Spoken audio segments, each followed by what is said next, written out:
Buenas tardes tengan todos ustedes.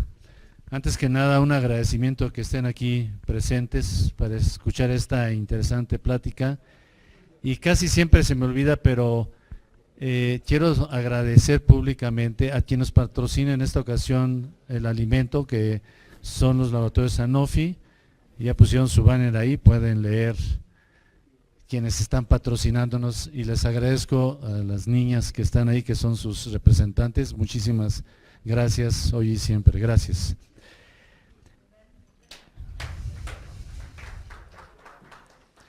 Bueno, siempre he estado convencido y agradezco más a los laboratorios cuando nos patrocinan y nos permiten que nuestras reuniones sean temas libres a compartir con ustedes, sobre todo en temas tan interesantes y de tanto impacto para nuestra sociedad, para nuestra farmacovigilancia, para nuestra farmacoeconomía y para la salud y futuro de nuestros pacientes, porque el problema de diabetes y obesidad van muy en conjunto y son verdaderamente unas plagas que estamos incapacitados, por lo menos hasta el momento, para cubrir todas las necesidades de atención médica. Verdaderamente es un problemón que estamos teniendo en forma muy importante.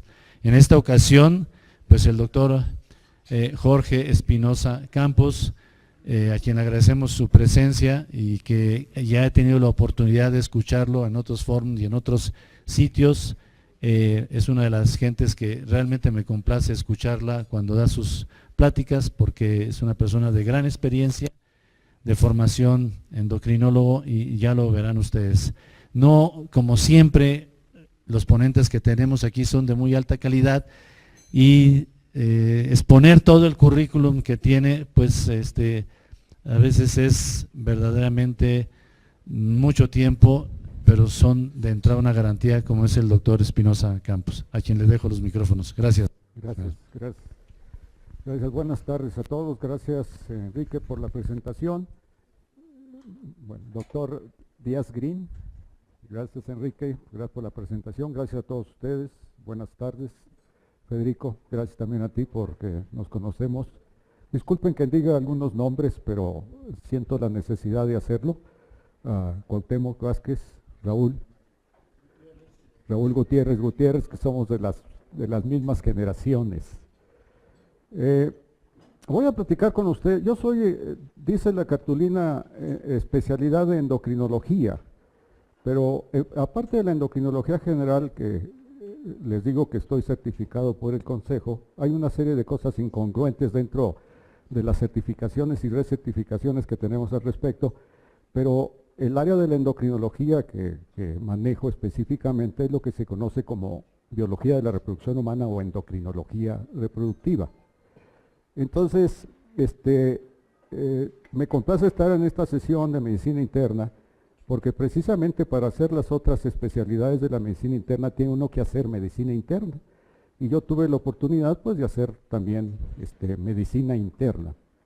Y voy a platicar con ustedes sobre el interés que tengo en relación a diabetes mellitus y relación a obesidad, sobre todo obesidad en los últimos 25 años, porque realmente para el endocrinólogo el interés hacia la obesidad es realmente de hace poco tiempo, sobre todo cuando empezamos a ver una serie de presentaciones académicas y sobre todo publicaciones en revistas de alto impacto en relación a obesidad, el aspecto de la genética y el aspecto obviamente molecular relacionados con la obesidad, pero sobre todo por el interés que estamos viendo en relación a diabetes y obesidad desde el punto de vista epidemiológico. Entonces, yo voy a platicar con ustedes porque enseñarles de diabetes, pues no me atrevo a enseñarles de diabetes, porque todos ustedes estoy seguro de que tenemos el suficiente conocimiento, pero no solamente el conocimiento, sino la comprensión del conocimiento y la aplicación del mismo. Conocer, comprender y aplicar. Y si yo aplico lo que conozco y comprendo, adquiero experiencia.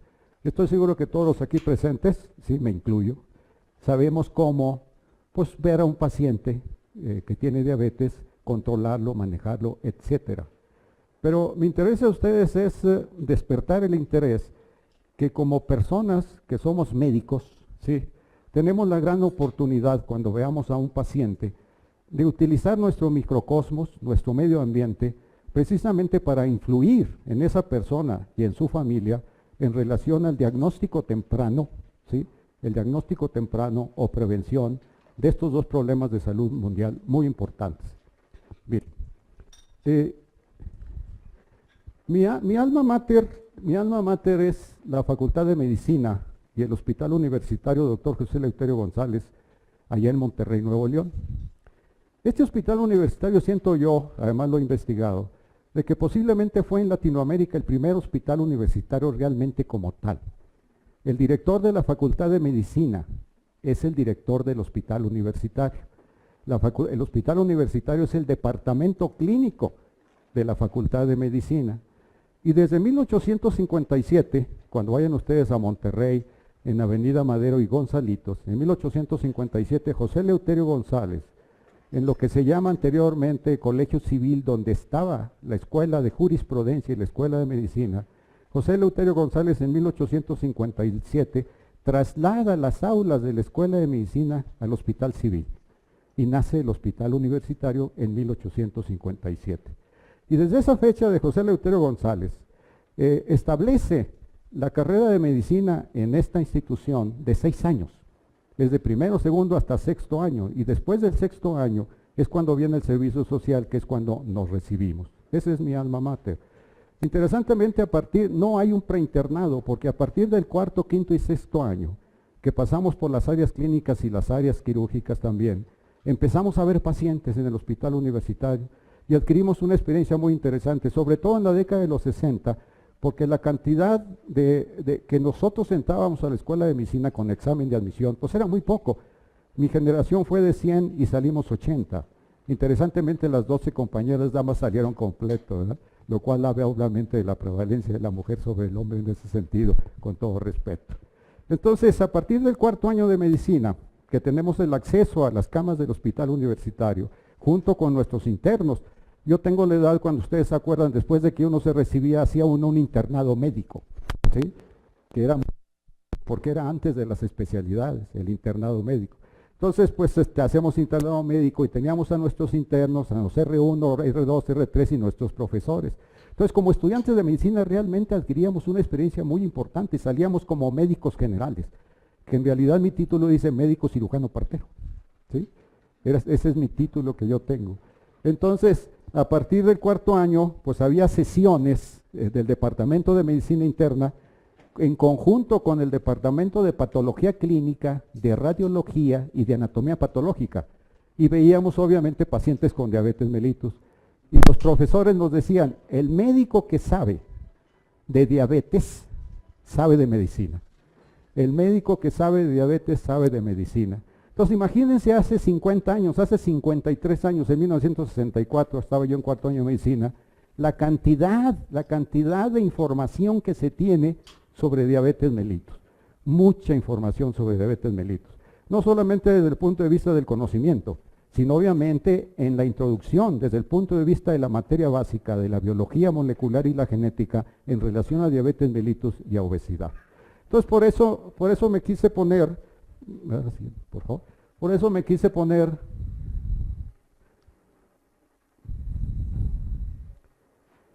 de medicina general, ¿sí?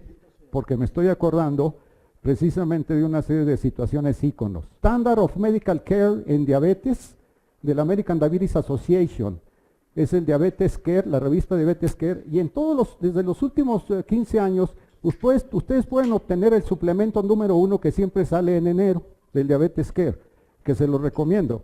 Y ahí podemos aprender todo lo que se actualiza cada año en relación a esto.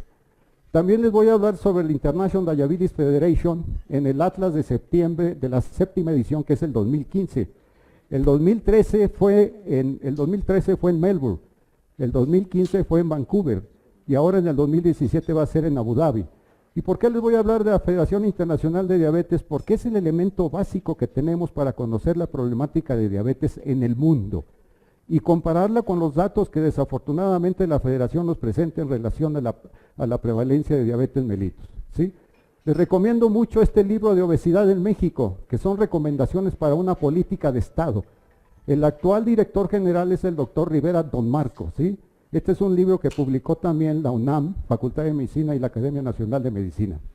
Les voy a hablar de datos de la Encuesta Nacional de Salud y Nutrición del 2012, que es de la Secretaría de Salud y que también interviene en forma significativa el Instituto Nacional de Salud Pública. Les hablaré algunos datos de la Estrategia Nacional para la Prevención y Control del Sobrepeso, la Obesidad y la Diabetes de la Secretaría de Salud, cuya primera edición fue del 2013. O sea, ya tenemos prácticamente 3 años y medio en que se publicó esta Estrategia Nacional. ¿Y dónde estamos en ese sentido? Y por último, la Encuesta Nacional de Salud y Nutrición del Medio Ambiente, que le llaman de medio camino. Yo no sé por qué le llaman de medio camino. Es incongruente realmente lo que nos ponen. Encuesta Nacional de Salud y Nutrición de medio camino, que no nos dice absolutamente nada porque realmente los datos los conocemos desde tiempo atrás, ¿sí? Bueno, la diabetes mellitus es un grupo de enfermedades, no es una enfermedad, es un grupo de enfermedades con alteración en el metabolismo de los hidratos de carbono, de las proteínas y de los lípidos. Entonces tengo que poner el metabolismo de los hidratos de carbono, de las proteínas y de los lípidos. Secundario a una disminución en la síntesis de insulina o de la acción de ambos, y que a mediano o a largo plazo produce daños a los pequeños vasos, microangiopatía. Y entonces tengo que aprender, pues páncreas, tengo que aprender síntesis y secreción de insulina, y tengo que aprender de las microangiopatías, tengo que aprender de la retinopatía, que sigue siendo la primer causa más frecuente de ceguera en el mundo. Y tengo que aprender de nefropatía, porque el 50% de los pacientes que están en una unidad metabólica se debe a diabetes mellitus por insuficiencia renal crónica. Pero también debo de conocer que solamente el 25 al 28% de los pacientes con diabetes mellitus llegan a una unidad metabólica renal. ¿Por qué? Porque el otro 75% se muere de aterosclerosis, ¿sí? Y por lo tanto tengo que saber, pues, de aterosclerosis, de los grandes vasos y la aterosclerosis. La aterosclerosis en el paciente con diabético es igual que el que no tiene diabetes, nada más que es más temprana, más pronta, más grave y más extensa, ¿sí? El paciente con diabetes mellitus tipo 2, el 85% muere por enfermedad aterosclerótica. Esa es la diferencia ahora de las enfermedades cardiovasculares de la época en que yo fui estudiante de medicina, que eran procesos inflamatorios, a la aterosclerosis actualmente, ¿sí? Se acompaña además de un proceso inflamatorio crónico y de estrés oxidativo. La diabetes mellitus, la obesidad, la hipertensión, la dislipidemia, es un estado proinflamatorio crónico, se conoce ampliamente. La famosa proteína C reactiva de alta especificidad, pues es la moda que ahorita tenemos, pero en cualquiera de estas instituciones, situaciones de tipo de salud, está incrementada la proteína C reactiva, ¿sí? En todas. Entonces, cuando ustedes vean que una persona con diabetes tiene proteína C reactiva específica elevada, pues está elevada. ¿Por qué? Pues porque es un proceso inflamatorio crónico. Y ahí está el TNF-alfa, y está la interleucina 1, y está la interleucina 2, y está el proceso oxidativo con el grupo hidroxilo, el peróxido de nitrógeno, el peroxinitrito. Todo eso va a traer como consecuencia una lesión importante en todas las células del paciente con diabetes mellitus, que va a consecuencia aumento de la apoptosis de todas ellas. Con frecuencia se acompaña de otras comorbilidades que aumentan el riesgo de salud, sobrepeso y obesidad. El 70 al 90% del paciente con diabetes mellitus tipo 2 tiene obesidad, ¿sí?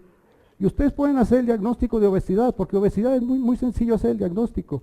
Si a mí al consultorio por la puerta me llega un paciente que en vez de entrar de frente entra sinclítico, pues tiene obesidad, ¿sí? Es muy sencillo. Del 70 al 90% de los pacientes con diabetes mellitus de reciente diagnóstico tiene obesidad. Entonces, cuando ustedes vean un paciente que tiene y que viene y que les dice, doctor, yo pesaba 100 kilos hace 10 años y ahorita después pesé 90, 80, 70, 65, ese paciente nunca ha estado controlado, siempre ha estado en estado catabólico, ¿sí? Nunca ha estado controlado. Es más, ha estado descontrolado. Ahorita vamos a ver cuál es la diferencia entre controlado y descontrolado. Hipertensión arterial. La hipertensión arterial en el paciente con diabetes mellitus es 130-80. Ni siquiera lo del síndrome metabólico de 130-85. 130-80. El 70% de los pacientes con diabetes mellitus tienen hipertensión. Nada más no le bajen por debajo de 125/75 porque se pone grave, ¿sí? Las dislipidemias, ¿sí? El 70% de los pacientes con diabetes tienen dislipidemia, principalmente el tipo 4, hipertrigliceridemia y HDL bajo. El colesterol bueno está bajo. Y cuando existe hipertrigliceridemia y HDL bajo, y hay una alteración en el metabolismo de los lípidos que hace que las LDL colesterol, las partículas de LDL colesterol, sean más pequeñas, ¿sí? Más densas, y por lo tanto se oxidan más fácilmente. Y al ser pequeñas, densas y oxidan, se capta rápidamente por el macrófago de la célula endotelial, y ahí es donde se inicia el proceso de la famosa mancha grasa, etc. Disminuye, por lo tanto, la expectativa de vida de las personas que lo padecen.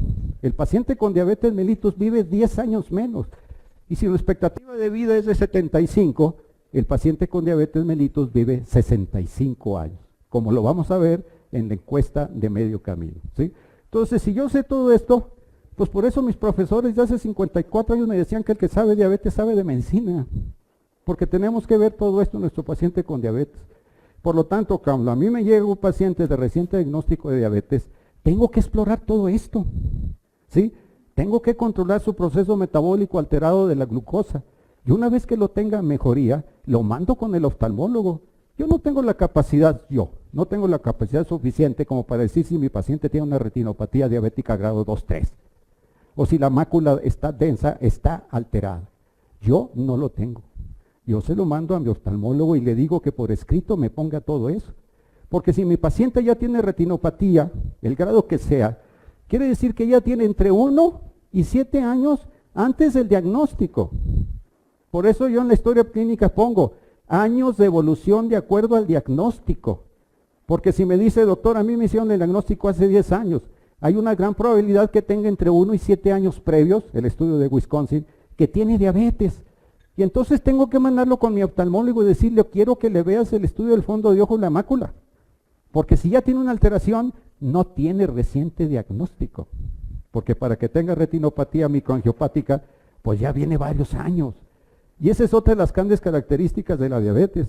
La diabetes no duele, ¿sí? Pero no es lo mismo tener 100 a tener 125, porque 125 es esto, 140, 160, aunque no sienta mi paciente. Y eso lo está alterando, aunque no sienta, porque no es normal. Lo normal es menos de 100, diabetes es 125 más en 2 ocasiones diferentes, y entre 100 y 125 es una alteración que progresa a la diabetes mellitus que se llama prediabetes, que tampoco no es poquito, es anormal. Porque el prediabético, el 50%, si no lo vemos y lo tratamos, evoluciona hacia diabetes, hacia los 10 años.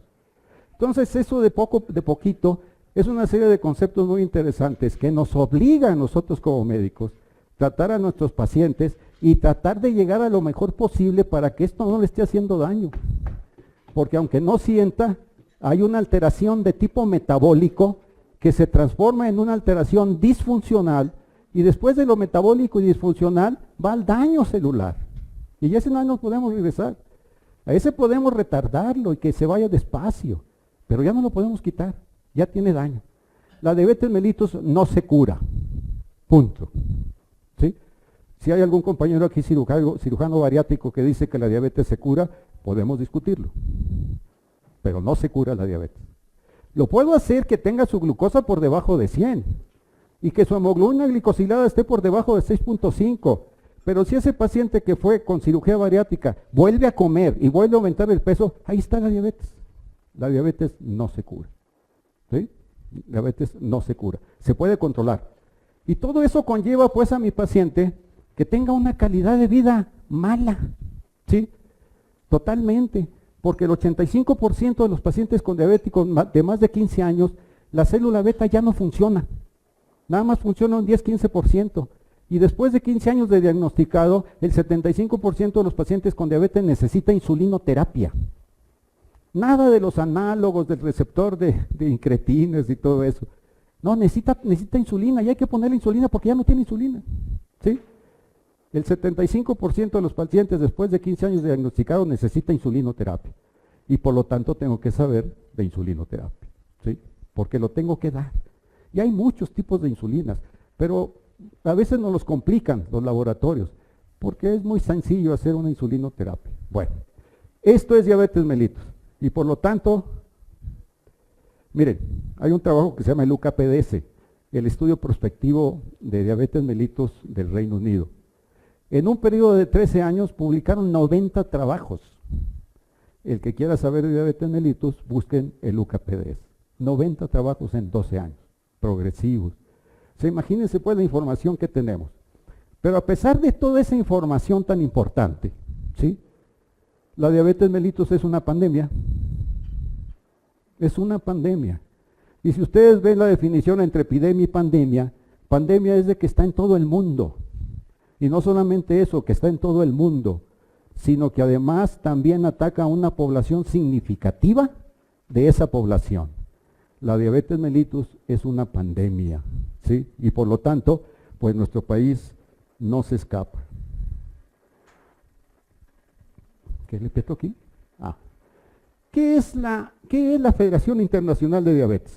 La Federación Internacional de Diabetes tiene esto que se llama el Atlas del 2015, la 7ª edición.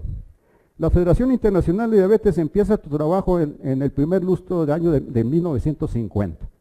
En la actualidad agrupa a más de 200 asociaciones y sociedades en el mundo que se dedican a la diabetes. Entre ellas la Sociedad Mexicana de Nutrición y Endocrinología, la Federación Mexicana de Diabetes, que tienen 2 delegados cada uno que se reúnen cada 2 años allá. O sea, en la reunión de los delegados hay alrededor de 580 delegados de todo el mundo que van a las reuniones. La del 2017 está en Abu Dhabi, ¿sí? Para ir para allá, pues está. Necesito que nos patrocinen los laboratorios, Sanofi. Bueno, esta es la Federación Internacional de Diabetes y está compuesta por una gran cantidad de gente que se dedica a esto. Miren, las reuniones de que va a ser en Abu Dhabi va a haber 18,000 gentes. De esas 18,000 gentes, el 50% son laicos, o sea, son personas que no son profesionales de la salud, pero que se interesan por la diabetes. La gran mayoría tiene un familiar con diabetes mellitus, ¿sí? Vamos a levantar la mano. ¿Quién tiene un familiar de primer grado? Papá, mamá, hermanos, o de segundo, tíos o primos con diabetes. Sí, faltan muchos. Bueno, a los que no levantaron la mano les va a dar otro tipo de diabetes, ¿sí? Pero van desde 80 hasta el 90%. Todos tenemos. Les va a dar otra diabetes. A mí me va a dar otra diabetes. Yo no tengo antecedentes familiares, pero a mis 75 años, si me da diabetes, voy a tener una diabetes tipo del niño. Entonces, si yo les caigo con diabetes, tienen que ponerme insulinoterapia. Porque el 5% de los diabéticos de mi edad necesitan insulinoterapia en forma intensificada. Entonces, si les caigo ahí, pues ya saben que me tienen que poner insulina, ¿sí? La siguiente, por favor. Bueno, miren, hay 3 tipos de diabetes. Perdón. La tipo 2, que es la que vamos a ver. La tipo 2 es la que decíamos que era insulino dependiente, que era la diabetes del adulto por arriba de 40 años. Nada más que ahorita tenemos niños con diabetes mellitus tipo 2 del adulto, aquí en nuestro país.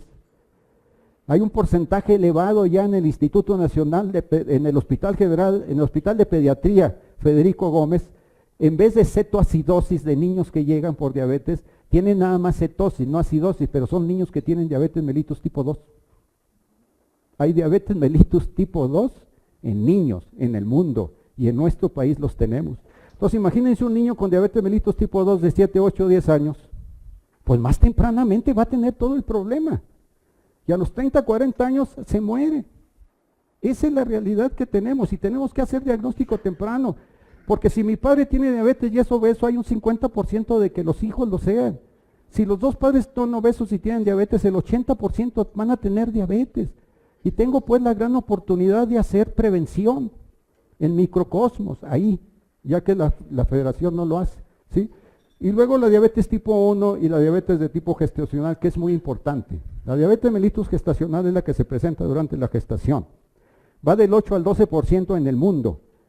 El Instituto Nacional de Perinatología, que tuve la oportunidad de ser director de enseñanza, ¿sí?, tiene el 18% de diabetes mellitus gestacional.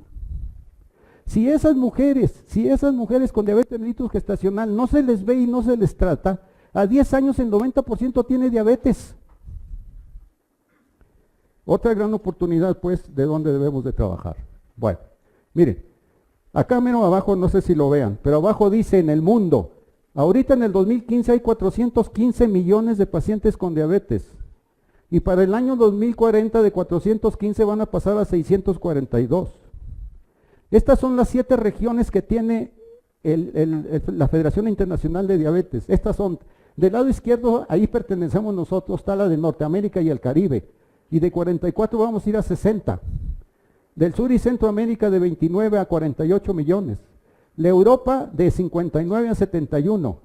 Y el Oriente Medio, ese de color naranjito amarillito, ¿sí?, junto con el África, son los que van a crecer más al 2040. De 35 va a 72 y de 14 a 34. Y luego tenemos la Europa que ya lo vimos. Y tenemos el Pacífico Occidental que va de 153 a 214 y el sureste asiático que va de 78 a 140. ¿Qué significa eso? Significa que para el 2040 el África va a crecer 140% de pacientes con diabetes. 140%. El Oriente Medio y Norte de África el 103, sureste asiático el 79, el sur y Centroamérica el 64, el Pacífico Occidental 40, nosotros el 36 y Europa el 18%. Cada 5 años esto se va actualizando, cada 5 años. Entonces esto no es un problema de salud mundial. Y sobre todo en aquellos países como nuestro país, como mi país, que tiene un income muy pobre, que el 50% son pobres y el 14% son indigentes. Estos son los países en los cuales esta prevalencia va a incrementarse en forma muy importante. Por eso es una pandemia. Y mire, adultos que murieron por diabetes, sida, tuberculosis y malaria. 5 millones en el 2015, pero es 1.5 para el SIDA. 1.5 tuberculosis porque todavía hay. En México tenemos tuberculosis y 0.6 por malaria. Es decir, el paciente con diabetes mellitus muere tempranamente y muere bastante mal, ¿sí? Uno donde nos duele mucho, disfunción eréctil. El 85% del paciente con diabetes tiene disfunción eréctil, leve y moderada y grave. Grave el 50%. Y esa es una calidad de vida pobre, aunque no lo crean. Y hay que buscar el aspecto de disfunción eréctil en nuestro paciente con diabetes mellitus, porque su calidad de vida, pues es muy pobre, ¿sí? Para el 2015, 1 de cada 11 adultos va a tener diabetes. Para el 2014, 1 de cada 10 va a tener diabetes, ¿sí? Bueno, en las zonas urbanas y en las rurales es igual. También en las rurales se va a incrementar en forma significativa. Pero lo más importante de la diapositiva es lo que está abajo. 1 de cada 2 adultos con diabetes no está diagnosticado, porque la diabetes no duele. 1 de cada 2 personas con diabetes no está diagnosticado. Y por lo tanto, cuando hay una encuesta nacional, ¿sí?, y me investigan aquí ¿cómo se llama? Magdalena Contreras, ¿sí?, me investigan, ¿cuáles son los pacientes que van a llegar con diabetes? Los que saben que tienen diabetes, ¿sí?, que es la diabetes conocida, que la vamos a ver aquí, y qué es lo que el gobierno nos dice. El gobierno nos dice que la prevalencia de diabetes es del 9.3, pero es el 9.3 de conocida. Mientras que la que le hicieron el diagnóstico es otra, totalmente diferente, ¿sí? Entonces, en ese sentido, 1 de cada 2 adultos con diabetes no está diagnosticado. Ahí está pues nuestra gran posibilidad nosotros en nuestro microcosmo, ahí en la consulta privada. Oiga, su papá tiene diabetes, oiga, usted tiene sobrepeso y obesidad, ¿ya se hizo su glucosa en la mañana? No, doctor, mire, le recomendamos que se haga su glucosa en ayunas. Así sencillo.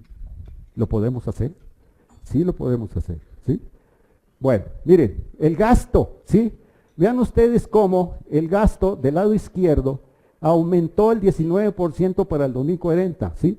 El gasto es actualmente alrededor de 680,000 millones de dólares, ¿sí? Y para el año 2040 va a subir a 780,000 millones de dólares. En México el 2% del PIB se va en diabetes. Yo no sé qué significa PIB, pero me imagino que es mucho, ¿verdad? Muy bien. Los 10 primeros países según el número de adultos con diabetes. Obviamente la población de China pues son muchos millones, pero de todos modos estamos en el lugar privilegiado de México. México, de acuerdo a la Federación Internacional de Diabetes, que son datos que las autoridades se lo mandan a la IDF. Y entonces, ¿por qué nos dicen que México tiene 6.5 millones de personas con diabetes? No, no tenemos 6.5, tenemos 11.5. Lo que pasa que 6.5 y 7 son ¿qué? Diabetes mellitus que ya tenían diabetes. ¿Sí? ¿Por qué 11.5? Pues porque no nos dice la autoridad federal a los que le hicieron el diagnóstico en el momento, obviamente, de la encuesta. ¿Sí? Bueno. Y luego del lado izquierdo, vean nuevamente, ¿sí? Estamos en el país 6, 11.15 millones. Pero para el 2040, pues en vez de bajarle, le subimos. Y para el 2090, en vez del sexto lugar, vamos a estar en el quinto. ¿Sí? ¿Se ha hecho algo en esto? Miren, en el 85, más o menos, Raúl, ¿sí? Cuauhtémoc, en Monterrey, en la ciudad, yo estaba en Monterrey, en la Ciudad de México y en Guadalajara, endocrinólogos clínicos nos daban la pauta de que teníamos el 5.3 de prevalencia de diabetes. Y ahorita van a ver que tenemos el 16%, no el 9.3%. ¿Se ha hecho algo? Sí se ha hecho, pero muy poco. Eso significa que 6 presidentes, con sus 6 secretarios de salud, que no hay ninguna duda que esos 6 secretarios de salud son personas que conocen y que son honestas, pero que no los dejan trabajar o les bajan el presupuesto para la salud. El año pasado, en el 2016, el gobierno le bajó 3 veces el presupuesto a salud. Pues ¿cómo quieren pues que se haga cosas? Y entonces nuestros secretarios de salud se hacen institucionales como el doctor Narro. El doctor Narro dice que es muy institucional, por eso se tiene que conformar con el presupuesto que le da el gobierno. ¿Sí? Bueno, entonces no puede ser esto, se ha hecho muy poco. Vamos a actuar. Proporción y número de personas que viven con diabetes no diagnosticado. El 46%, ¿sí? El 46% no se le ha diagnosticado la diabetes. No que tenga prediabetes, no se le ha diagnosticado la diabetes, ¿sí? Prevalencia de la tolerancia a la glucosa. La tolerancia a la glucosa es la intolerancia a los hidratos de carbono. Yo le hago a una persona que tiene glucosa en ayunas normal, pero quiere saber si tiene diabetes, le doy una carga de glucosa de 75 gramos de glucosa anhidra y a las 2 horas, pero que no esté haciendo ningún trabajo, le tomo una glucosa. Si tiene igual o mayor a 140 y menor a 100 y menor a 200, tiene intolerancia a los hidratos de carbono. Eso es prediabetes, ¿sí? Eso es prediabetes. Y ahí tenemos una excelente oportunidad para trabajar. De persona con prediabetes, vamos a bajarlo, porque sí podemos hacerlo, ¿sí? Y entonces vean ustedes, de color más oscuro son los hombres y de color un poquito más clarito son las damas. Y ya, aquí hay otro dato interesante, porque vean ustedes de 20 a 24 a 75. ¿Qué significa esto? ¿Qué significa? Pues que la edad es otro factor para la diabetes. Entonces, conforme progresamos en edad, aumenta la resistencia a la insulina por una serie de efectos interesantes sin estar obeso, y aumenta con la edad. Entonces, ¿dónde debo de actuar? Pues en todas partes, porque vean ustedes, ya por debajo de 20 y 24 años, ya prácticamente el 5% tiene intolerancia a los hidratos de carbono. Los 10 primeros países en territorios de número de personas con tolerancia a la glucosa alterada, ahí está, 10.10 millones México en el lugar número 7, tiene 10.7 millones que tiene prediabetes. Y para el año 2040, de esos 10 millones vamos a subir a 18 millones de personas que tienen prediabetes. Y eso es una situación pues realmente alarmante, ¿no? Estimaciones mundiales de hiperglicemia del embarazo. El término es muy interesante. Miren, una cosa es hiperglicemia del embarazo y otra cosa es diabetes gestacional. Pero esta prevalencia de hiperglicemia en el embarazo, que es otro término muy interesante que debemos de tener aunque no tenga diabetes gestacional, es el 16.2%. Pero el 85% de estos tienen diabetes mellitus gestacional. Y obviamente repercute en los nacimientos vivos, ¿sí? De diabetes tipo 1 de menos de 15 años, existe nada más el 3%, por las mismas características propias del paciente con diabetes mellitus tipo 1. Pero vean abajo, según este dato, México tiene 13.500 niños con diabetes por debajo de los 14 años de edad. Si esto es cierto y que debemos de creerlo, Significa, por lo tanto, que en México tenemos una prevalencia de diabetes tipo 1 de un 3%, que no ha subido en los últimos 25 años. No somos una población, por lo tanto, prevalente para diabetes mellitus como lo es Finlandia, que ahorita vamos a ver, ¿sí? Aquí está el número de los 10 primeros de tipo 1. México, ya dijimos, tiene 13.500 y de acuerdo a esto, repito, la prevalencia sería alrededor de un 3%, ¿sí? Pero vean a Finlandia. Finlandia desde hace muchos años es el sitio donde existe más prevalencia de diabetes mellitus tipo 1.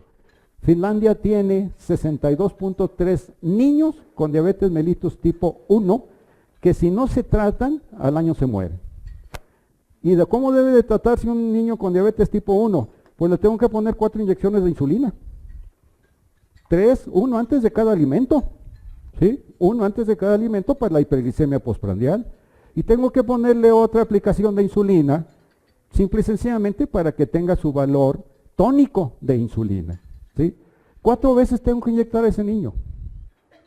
No es una vida para ese niño. No, sí es una vida. Porque si yo le inyecto a ese niño 4 veces al día va a tener vida. Y la insulina es vida.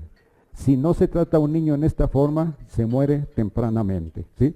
Y por lo tanto, hace muchos años todavía todos los endocrinólogos generales veíamos niños. Pero hace como unos 15 años nació la endocrinología pediátrica con médicos pediatras que son muy buenos. Pero en aquel entonces que no había endocrinología pediátrica, nosotros veíamos a todos estos niños y los seguimos viendo, ¿sí? Estimación de prevalencia de diabetes. ¿Por qué se lo repito esto? Nada más para que vean ustedes. Conforme se incrementa la edad, se incrementa la prevalencia. Y entonces, ¿qué es lo que les llama aquí la atención? Nuestra prevalencia, según el gobierno, es de 9.3, estaría por aquí. Pero la verdad es que está por acá. Pero lo interesante es esto. Vean, porque sujetos a los 50 años de edad, el 25% de los sujetos tienen diabetes. O sea, en la población mexicana, el individuo por arriba de 55 años, 1 de cada 4 mexicanos tiene diabetes. Por lo tanto, si alguien viene conmigo por alguna otra cosa y tiene 55 años, le pido una glucosa, porque tiene la probabilidad de que el 25% tenga diabetes mellitus. ¿Sí? Perdón, señor. Muy bien. Y esta está muy interesante. Vean, porcentaje de todas las causas de mortalidad por diabetes, de todas las causas de mortalidad. Todos se mueren muy, muy rápido. Otra vez aquí nos dice, conforme se incrementa la edad, hay mayor mortalidad, ¿sí? Y acá abajito dice muertes por diabetes por edad. Vean ustedes, entre 70 y 79 el 30%. Pero aquí en los 20 ya tenemos el 5 y 10% que se mueren por diabetes. Los jóvenes también se mueren por diabetes. Y antes que decíamos que la diabetes tipo 2 es igual a mayor a 40 años, ya no. Tenemos jóvenes que tienen diabetes mellitus tipo 2 de 20 años de edad, en la cual la arteriosclerosis predomina más que el aspecto de tipo metabólico en forma significativa. Entonces, no, tienes menos de 40, no tienes diabetes. No, no es cierto, porque el 5 o 7% puede tener diabetes en estos pacientes. Bueno, esta no. Vamos a la otra. Bueno, miren, esto es muy interesante. Dice Seminario Internacional, etcétera, pero abajo en la figura 4.2, prevalencia ajustada por edad de la diabetes en los pueblos indígenas. Nosotros tenemos un 15-18% de nuestros indígenas, de las cuales estamos muy orgullosos y vamos a Chichén Itzá y a Bonampak, etcétera. Pero vean usted, lo que quiero aquí señalarles es después de Groenlandia, dice México Pima. Y luego si nos vamos un poquito más abajo, acá, ¿sí? Por acá, ¿dónde está? Aquí lo tengo puesto, aquí está, ¿sí? Aquí está también México.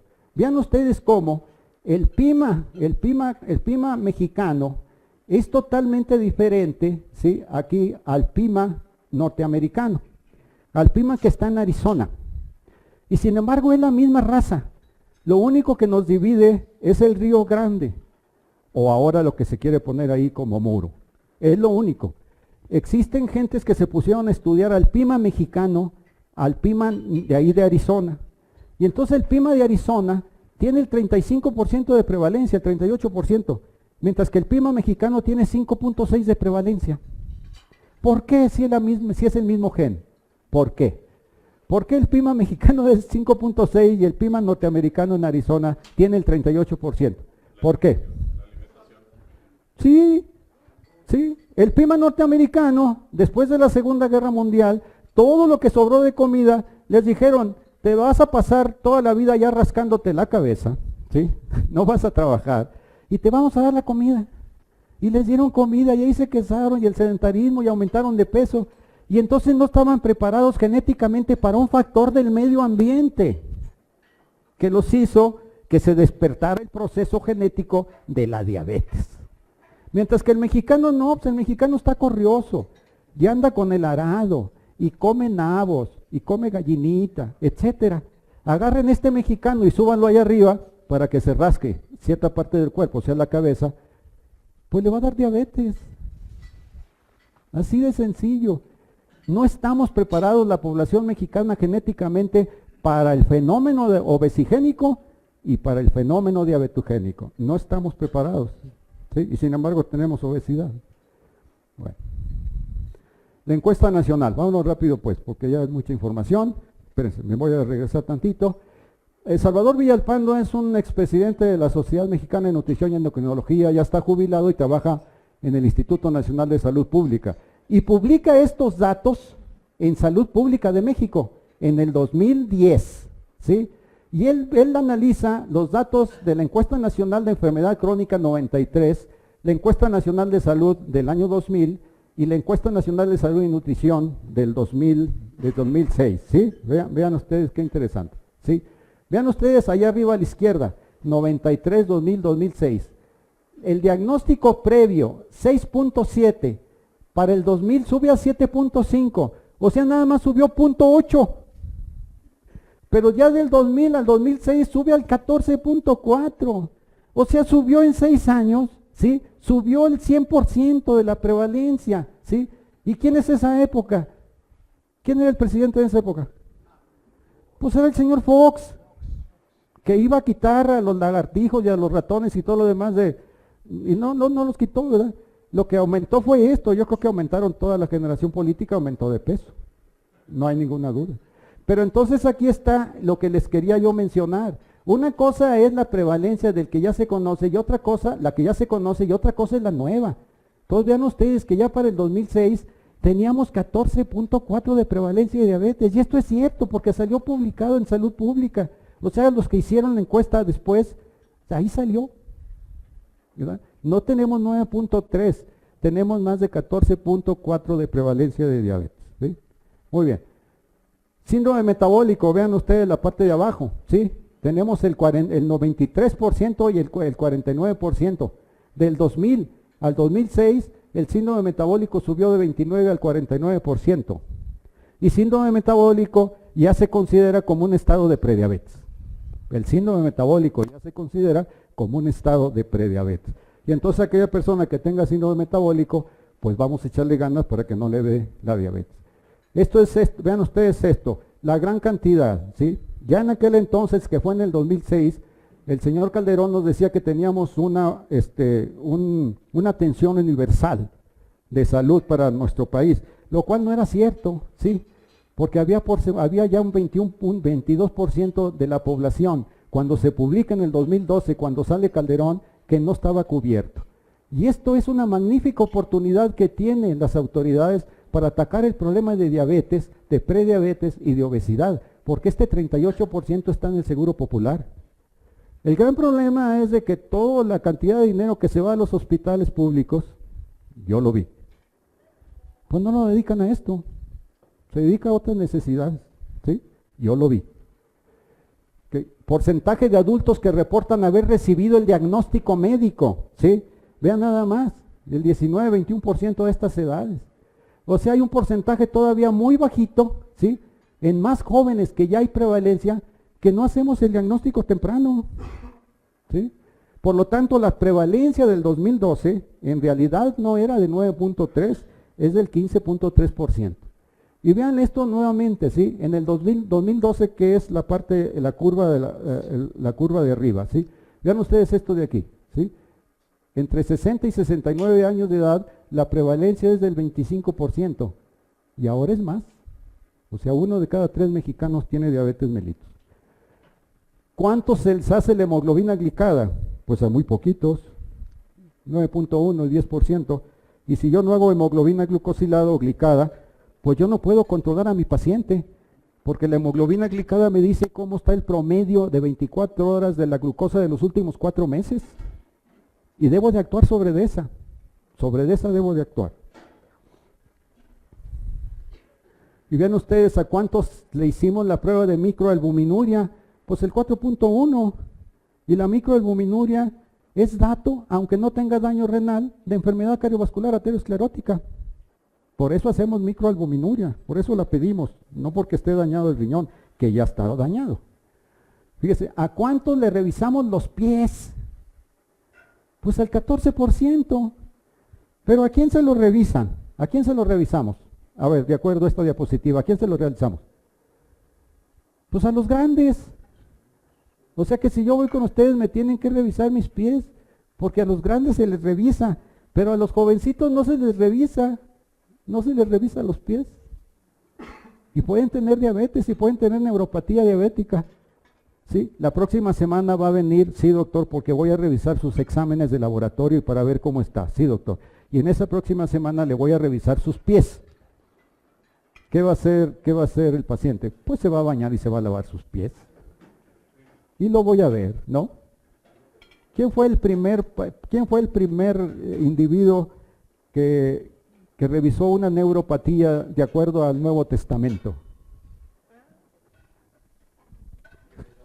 Jesús le revisó a sus apóstoles para ver si no tenían neuropatía, pero una semana antes les dijo, se lavan los pies, se quitan el guarache y se lo lavan, con todo respeto para Jesús, con el que creo, ¿sí? Sí creo en Jesús, ¿sí? Miren los médicos generales, este estudio que tuve la oportunidad de hacer con 738, de las cuales 406 fueron hombres y mujeres, ¿sí? Miren la obesidad de nuestros médicos generales, la obesidad y sobrepeso es del 61 y el 26%, solamente el 39% de nuestros médicos generales tienen peso normal, ¿sí? Ahora, pues es más fácil si tengo sobrepeso, pues bajarle a peso normal, y si tengo obesidad, pues bajarle a sobrepeso. No, usted tiene diabetes y tiene que hacerse una cirugía metabólica.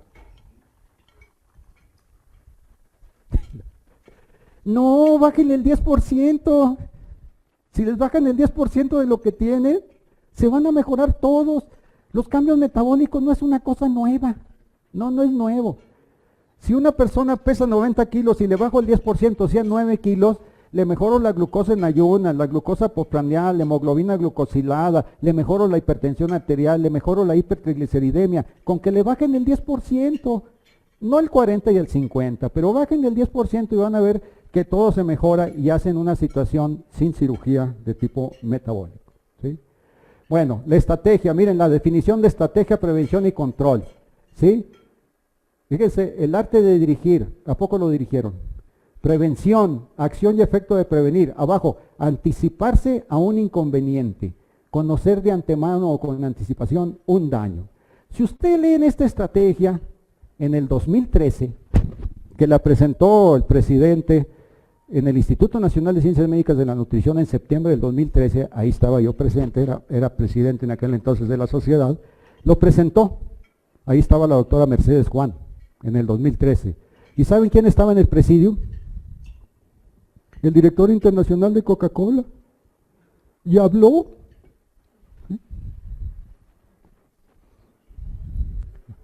Bueno, obesidad, de los 20 a los 79, del 88 al 2012, sobrepeso 35, obesidad 35, súmenle, el 70% de los sujetos en México, o menos del 30%, no tiene sobrepeso.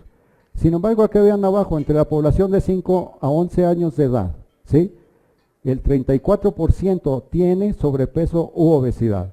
Y niños por debajo de 5 años de edad, ¿sí? El 7.8 en el 88, 9.7 en el 12. Es decir, ya tenemos obesidad en niños por debajo de 5 años de edad, ¿sí? La obesidad por género, el gran problema con nuestras damas, ¿sí? Las mujeres tienen más. Pero miren, vean esto interesante. El grado 1 es de 30 a 34,9. El grado 2 es de 35 a 39,9 kilos por metro cuadrado de superficie corporal. Y el grado 3, que es el obeso mórbido, ¿sí? Es igual o mayor a 40. Este 4.9, o 13.5 si quieren hacer cirugía metabólica, es la que se debe de operar con cirugía bariátrica. No estoy en contra de la cirugía bariátrica, nada más hay que tener presente esto. Y debe haber, por lo tanto, una sociedad o asociación de la medicina geriátrica, de la cirugía geriátrica. Y debe haber un Consejo Mexicano de Cirugía Geriátrica. Y debe de haber alguien que avale a los diferentes centros donde se hace cirugía geriátrica. Porque el cirujano pediátrica, con todo respeto, debe haber al paciente que lo opera por un mes. No lo opera y me voy. Debe de verlo. Por consensos, debe de ver un cirujano que hace cirugía bariátrica, debe de ver a su paciente durante un mes. Y todo el más equipo, el internista, el endocrinólogo, el terapeuta, psicoterapeuta, el nutriólogo, debe verlo por lo menos 6 meses. ¿Sí? ¿Cuál es la más frecuente y la que da más resultados? La Y de Rux, ¿verdad? Es la más frecuente. Por eso si hay un compañero cirujano, lo podemos discutir. Es la cirugía. ¿Cuánto tenemos de intestino delgado? A ver, siempre le preguntan a los residentes, ¿cuánto tenemos de longitud de intestino delgado? Promedio 5 metros.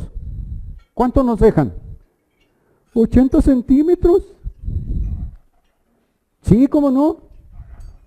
¿Quién dijo que no? Bueno, no, sí. Sí, nomás que de los 5 metros, ¿qué hay en el intestino delgado? Si yo les tiro, van a ser 10, 12 metros. El problema es de que el intestino delgado es necesario para que de un proceso de tipo complejo, mi mano es complejo, ABCD, tiene que llegar a una cosa simple de molécula.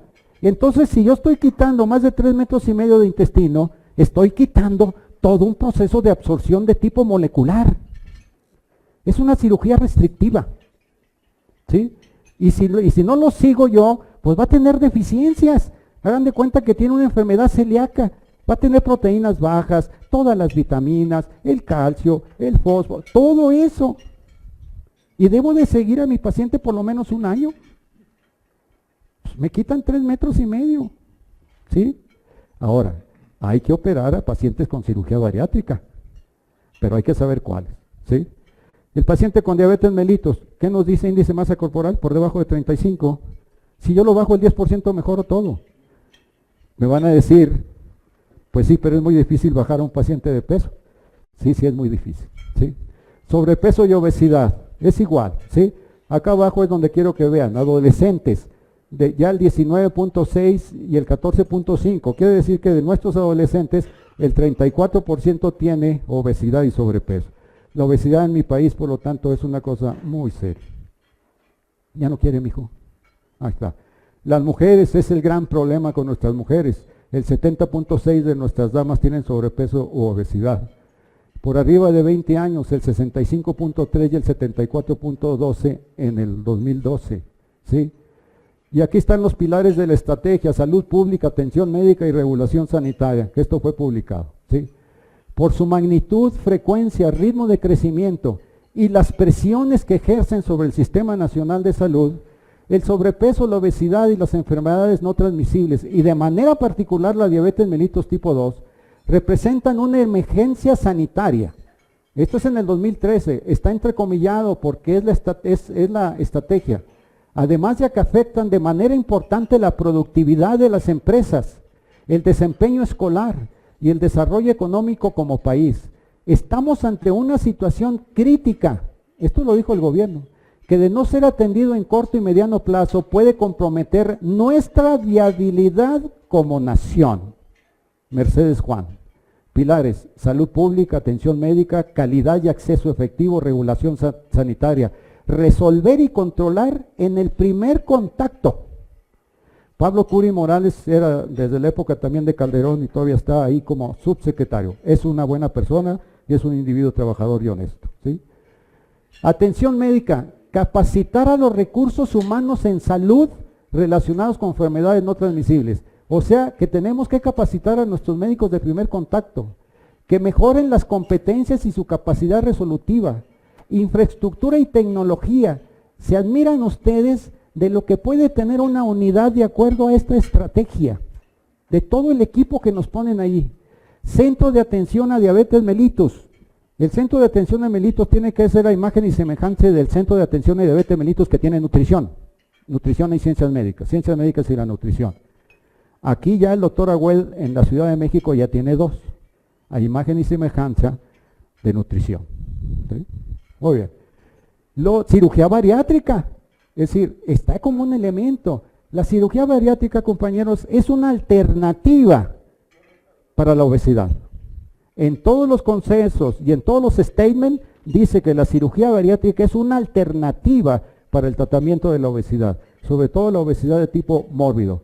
Y luego investigación y evidencia científica. Está muy bonito. Acceso efectivo a servicios de salud. Seguimiento individualizado. Díganle a los médicos generales que están en el Hospital General a ver si pueden hacer seguimiento individualizado del paciente con diabetes. Y luego lo que sigue aquí abajito, miren, alinear la práctica médica privada a los elementos de la estrategia. Alinear la práctica médica privada a los elementos de la estrategia. Y programa de incentivos para los médicos con el fin de mejorar la atención. No les aumentaron el sueldo, les aumentaron el número de pacientes con el Seguro Popular. ¿Sí? Todo eso es cierto. Calidad de los servicios. Fíjense nada más, esta operación del modelo de intervención integral en 13 entidades federativas.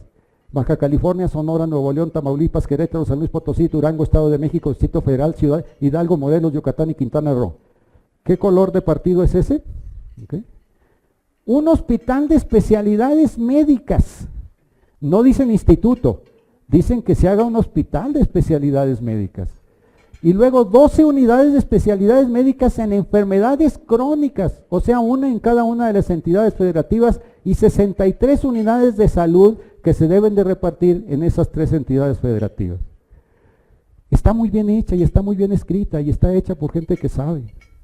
Pero esto es del 2013, en esa operación del modelo de intervención integral.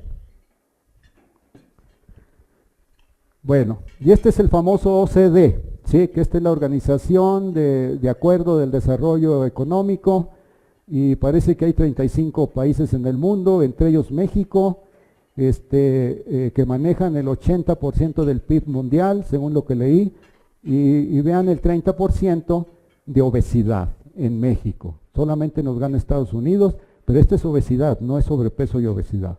¿Sí? Prevalencia de diabetes mellitus, vean en los países del OCDE, el promedio es 6.5, y acá estamos en México, de acuerdo al OCDE, de cerca del 11.5%. ¿Sí? La encuesta de a medio camino, ya en el 2016, por el Instituto Nacional de Salud Pública, por primera vez nos dicen que esta es nuestra prevalencia. Entonces, compañeros, la prevalencia de diabetes mellitus en nuestro país no es de 9.3, es de 16%. Y luego viene el sobrepeso, nada más puesto en el 2016, ¿sí? En mujeres, vea también cómo ha incrementado en forma significativa, prácticamente 7 y 5 son 12, el 72% de nuestras mujeres por arriba de 20 años tienen sobrepeso u obesidad. También en los hombres el 69%. Y también en los rurales, no hay tanto también en el medio rural, también diabetes, mucho diabetes también en nuestro medio rural. Y esto es lo nuevo del 2016, prácticamente vean ustedes aquí, a los 60 años de edad prácticamente el 28%, 1 de cada 4 o 1 de cada 3 mujeres en nuestro país tiene diabetes mellitus. ¿Sí? En los tratamientos de los pacientes, vean acá abajo, solamente en el 2016 el 11% lo tenemos con insulinoterapia. Sí bajó el porcentaje de antidiabéticos orales. El 8% tiene antidiabéticos orales y tiene insulina, o sea, prácticamente un 19% está con insulinoterapia. Pero no tiene ningún tipo de tratamiento del 14 al 12%. ¿Sí? Y ven ustedes aquí las medidas, sí, preventivas. No realiza medidas preventivas el 46% de nuestros pacientes. El 46% de nuestros pacientes no realizan medidas preventivas, o porque no quieren, o porque no les decimos, ¿sí? Orina y microalbuminuria, nada más el 14%. Revisión dental, el 8.4%. Es decir, no lo estamos viendo en forma integral. Y aquí tienen ustedes el 2012 y el 2016, que es el azul y el rojito de hemoglobina glicada. Todos vean los del ISSSTE. El 15% del ISSSTE les hace hemoglobina glicada ya en el 2016. Pero lo interesante es esto, miren, consultorios dependientes de farmacia. Estos consultorios dependientes de farmacia. Este porcentaje en el consultorio dependiente de farmacia lo hacían aproximadamente un 20% y ahora lo hacen ya menos del 2%. ¿Por qué? Pues porque sale caro. ¿Sí? Recomendaciones para la dieta. Creo que es la última, ¿no, mijo? Sí, ¿verdad? ¿Faltan dos? Falta una nada más. Bueno, ya terminé. Y la última diapositiva no la voy a mencionar, no la voy a explicar, pero sí quiero que ustedes la lean así, despacito, no en voz alta. Es un pensamiento del doctor Ortiz Quesada que muchos de nosotros aquí lo conocemos. La última, por favor, y muchas gracias por su atención.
Bueno, muchas gracias, son muy amables.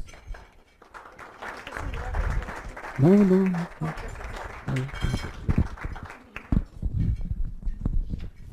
Pues, bueno, como les platiqué, es un excelente orador y ya le iba a reclamar eso de los 64, porque si tú tienes 64, pues yo tengo 54.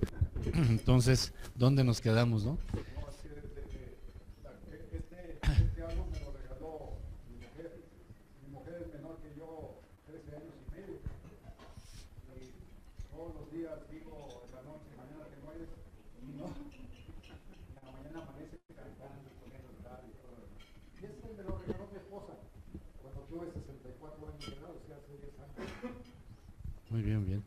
Bueno, yo creo que queda por demás hablar de la importancia de la diabetes y la obesidad. Algunos de los internistas creo que en los últimos años, yo creo que 2, no más de 3 años, hemos cambiado nuestra visión con respecto a la obesidad y curiosamente dentro de la definición de internista del Consejo Mexicano de Medicina Interna está, y dentro del colegio también, que debe tratar las enfermedades más frecuentes del adulto. Y nosotros tenemos a la obesidad y sobrepeso con el 70%. Y lo cierto es que la mayoría de los internistas no saben tratar ni sobrepeso ni menos obesidad, cuando es una gestora o favorecedora de aparición pues de una enfermedad que ya estamos viendo su prevalencia en forma muy, muy importante. Bueno, quisiera ver si hay alguna pregunta o comentario.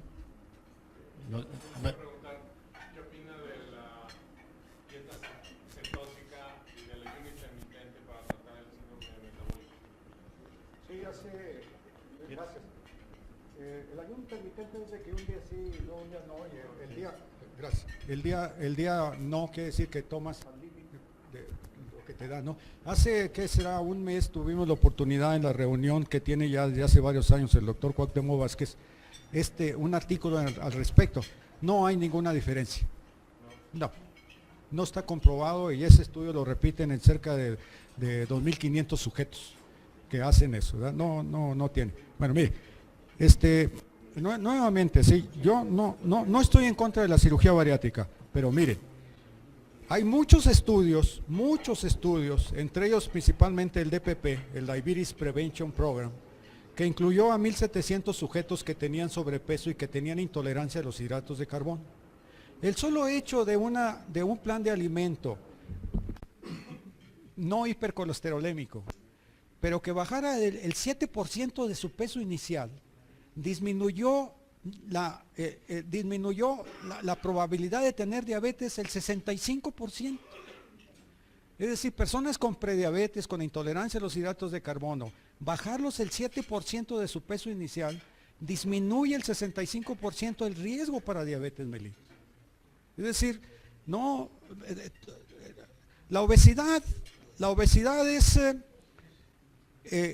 la acumulación excesiva en mi cuerpo de masa grasa. Esa es la obesidad. La obesidad es la acumulación excesiva en mi cuerpo de masa grasa.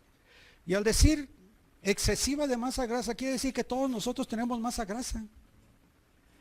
Lo interesante es que desde el punto de vista de género, la mujer por genética tiene más porcentaje de grasa que el hombre. ¿En dónde? En sus hombros, en sus brazos, en sus mamas, en sus caderas, en sus pompis, en sus muslos, todo eso. Ahí tiene depositado la mujer su tejido graso, que es normal.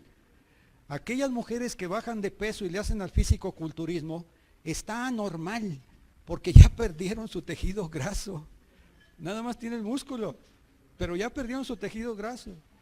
Si una niña a los 11, 12 años tiene su primer ciclo menstrual, ¿quiénes son las niñas que más tempranamente tienen su ciclo menstrual?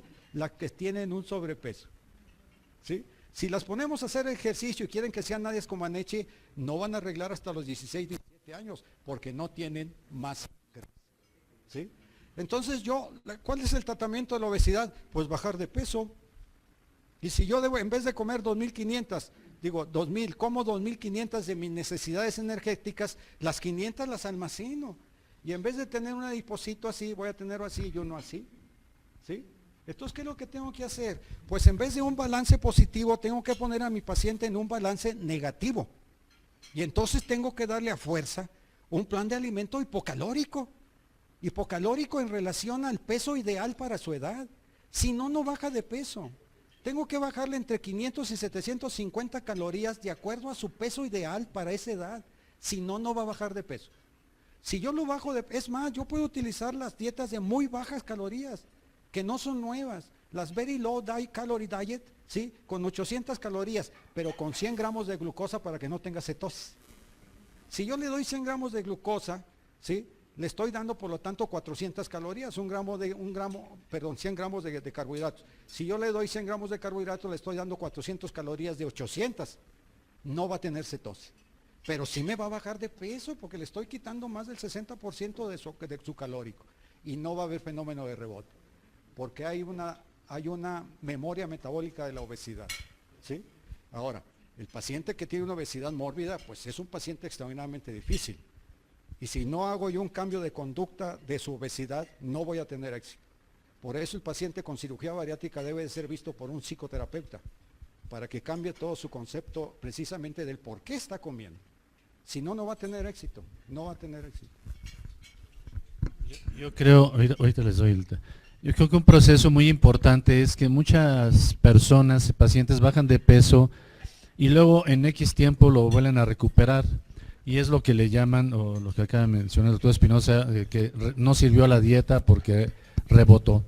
Pero lo que pasa es que dentro de los procesos de pérdida de peso, de lo que es la alimentación, la nutrición, la dieta, no hay paralelamente un proceso educativo y de cierta manera psicológico de por qué comes más de lo que debes de comer y qué es lo que puedes comer que te va a permitir no subir de peso. Si no se acompaña estos diferentes sistemas de pérdida de peso con un proceso educativo, se va a tener un trastorno o psicológico acentuado, o lo que único que va a pasar es que no hubo la reeducación y van a volver a comer como comían antes. Doctor Cuauhtémoc, te paso la palabra y ahorita te la doy. Bueno, cualquiera de los dos.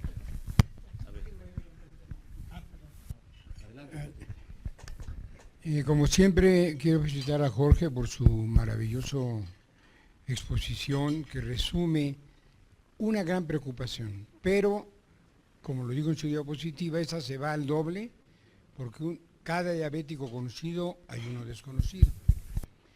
Y por otro lado, 6 de cada 10 personas tienen más grasa en su cuerpo. Aquí en México decimos que 8 de cada 10. El peso corporal realmente no importa porque puede ser 60% el agua y 40% músculo, huesos, vísceras. Lo que nos interesa es el aumento de la grasa. Y el aumento de la grasa arriba de un 25% denota un síndrome prodrómico que es la resistencia a la insulina. Entonces, el aumento de grasa corporal, la Organización Mundial de la Salud en 1990, antes de que nos aparecieran las directrices para hacer diagnóstico de síndrome metabólico, dijo, oigan, médicos, a cualquier persona que tenga más grasa en su cuerpo, piensen que tiene resistencia a la insulina y trátenla como tal. El aumento de grasa corporal da resistencia a la insulina y ese es un síndrome prodrómico de la prediabetes y luego de diabetes. Pero nosotros los endocrinólogos no rebasamos 830 en todo el país. Entonces, a través de la historia hemos tratado de capacitar a personas que nos auxilien, no a nosotros, sino auxilien al país, a la población, y en los años 60 se crearon las primeras escuelas de dietología por nuestros maestros endocrinólogos, que para principios de los 70 esas alumnas crearon en las universidades licenciaturas en dietología, que copiaron nuestro nombre, en lugar de hacer una licenciatura en dietología, pusieron licenciatura en nutriología. Y a mediados de los 90, finales de los 90, se acercó un grupo de médicos de varias especialidades a la Sociedad de Endocrinología para que les enseñaran, les diéramos cursos y se puso el nombre de bariatras. Y ya para los años 70 en el centro médico, en la unidad metabólica, empezamos a tener a los primeros médicos que ahora se llaman cirujanos bariatras, uno de nuestros maestros cirujanos que está aquí en el hospital, compañero mío de consultorio muchos años, fue de los primeros que empezaron a hacer ese tipo de cirugías. Sin embargo, parece ser que no se ha hecho nada, ¿no? El incremento de diabetes, sobrepeso, obesidad va incrementando. No, sí se ha hecho muchísimo, solo que la educación, como decía Enrique, el pilar fundamental es la educación a la población y eso en el primer nivel de atención del seguro del ISSSTE, el seguro popular, difícilmente tiene tiempo el médico de tener la habilidad, sí la tiene. Como yo siempre he dicho, el mejor educador de diabetes, porque hay un sector de educación en diabetes, conformado por diferentes especialidades, enfermería y trabajo social, el mejor educador es el médico, solo que en el primer contacto no tienen el tiempo para hacerlo. Sí, gracias. Bueno, yo soy Raúl Gutiérrez, médico emérito del Hospital Ángeles, endocrinólogo, y quería agregar a los conceptos que aquí nos hizo favor de exponer el compañero Espinosa Campos, un hecho que también es sumamente importante en el desarrollo de la diabetes, ya que es un problema multifactorial. Me refiero a cómo se ha observado que el sedentarismo, particularmente propiciado por el automovilismo, por una parte, y la famosa comida chatarra, es decir, representado por, empezando por la Coca-Cola, bebida chatarra, siguiendo por los estudios hechos con respecto a la McDonald's o respecto a Kentucky Fried Chicken, y otro más, que no quiero alargar mucho la exposición. Yo tuve oportunidad de estudiar basándome en datos del Colegio de México, dado que en las conferencias que yo escuchaba y en los congresos a que asistía, nunca se hacía mención de esos aspectos: la inseguridad, la oscuridad, el mal estado de las banquetas, fenómenos de urbanismo, calles intransitables, que las ciudades no están urbanísticamente, más que con excepción de Curitiba en Brasil y alguna que otra ciudad por accidente lo es, tienen los centros básicos para su desarrollo a menos de 1 milla de distancia, ¿verdad? Es decir, que tengan templo, que tengan escuela, que tengan donde hacer ejercicio, parques, aún en aquellos en que se ha insistido exclusivamente en el aspecto ejercicio y que se ponen parques para que la gente vaya ya a ejercicio gratuitamente, no se han dado las condiciones de motivación, no es suficiente que esté cerca. Viene entonces la educación. Entonces, de los últimos 10 a 15 años que yo estuve en la Sociedad de Endocrinología, sigo estando, pero que de los últimos 10, 15 años, hice el énfasis particularmente en estos aspectos externos, ya no tanto en los genéticos y en los metabólicos, sino en estos aspectos del ambiente que condicionan, porque se ve claramente con estadísticas bien demostradas cómo en China ocurrió el mismo fenómeno cuando se industrializó, se automovilizó, se sedentarizó. Lo mismo se observó, decíamos, en otros países similares. Y entonces quería llamar la atención sobre el fenómeno del ejercicio inadvertido y el programado. Muy bien, gracias, doctor Gutiérrez. Voy a dar la palabra a la doctora y luego te la paso, doctor Ramírez Viela.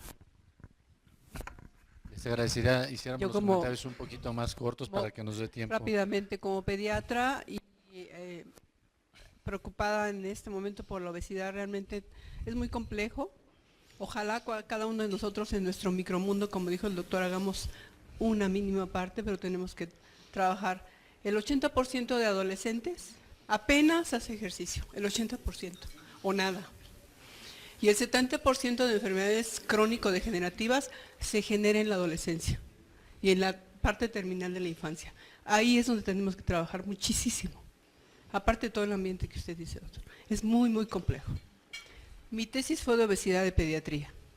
Y hace 35 años, para hoy, las cosas están peor.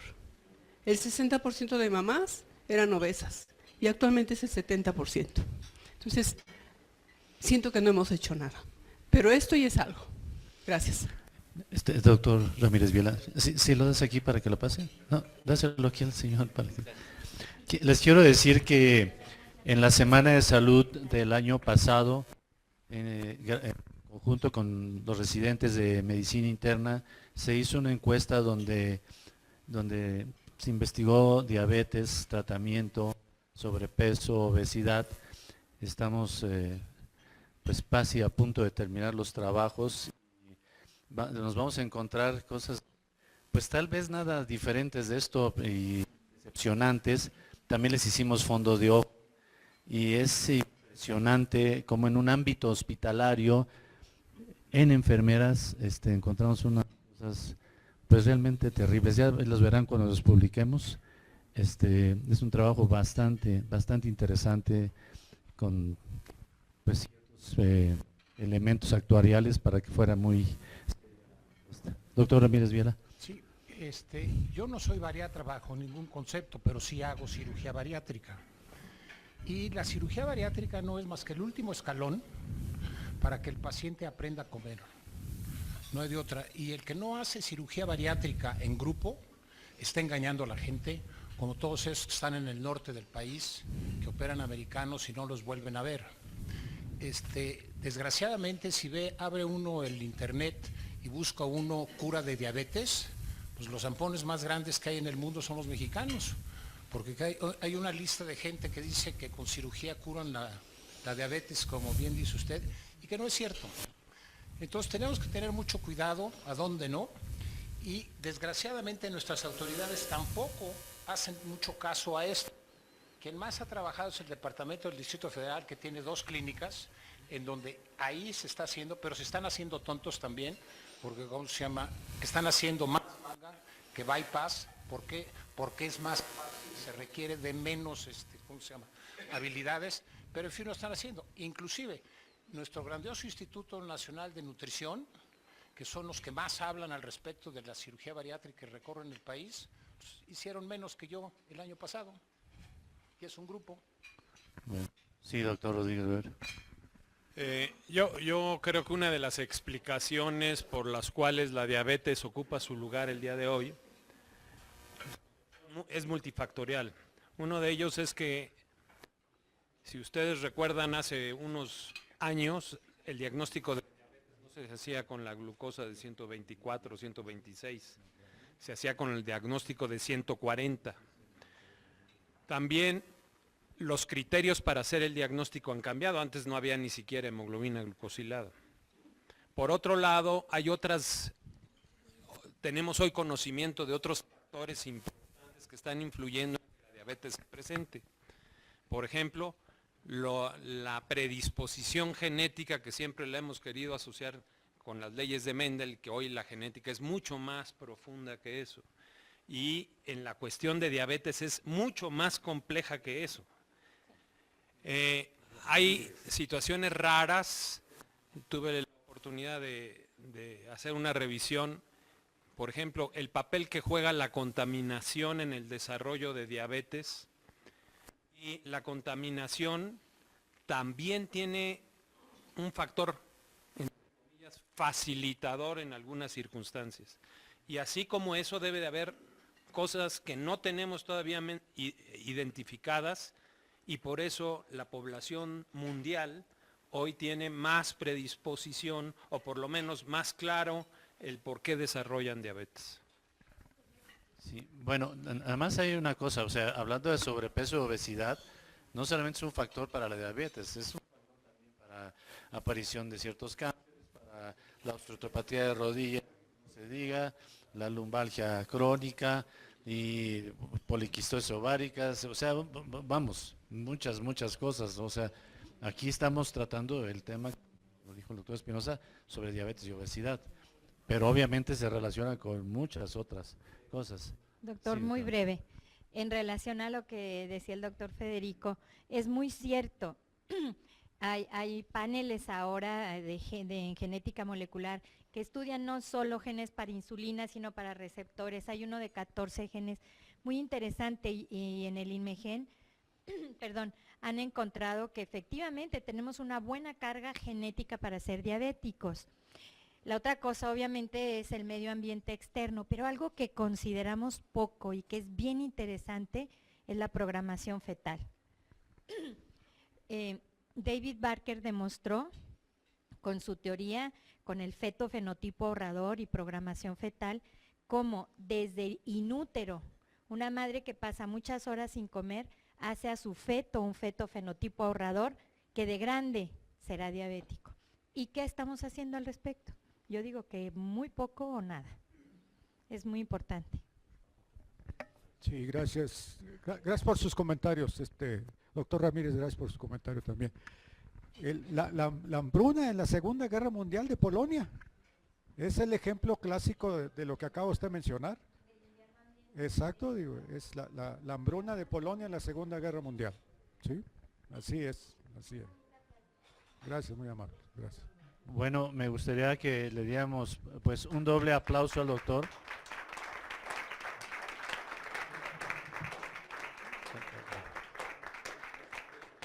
A ver, dije doble, entonces este primero es por su aniversario, ¿de acuerdo? Y este segundo es por la plática tan agradable, como les comenté, es un excelente orador y con mucha veracidad y pruebas de lo que dice. Muchas gracias, doctor Espinosa Campos.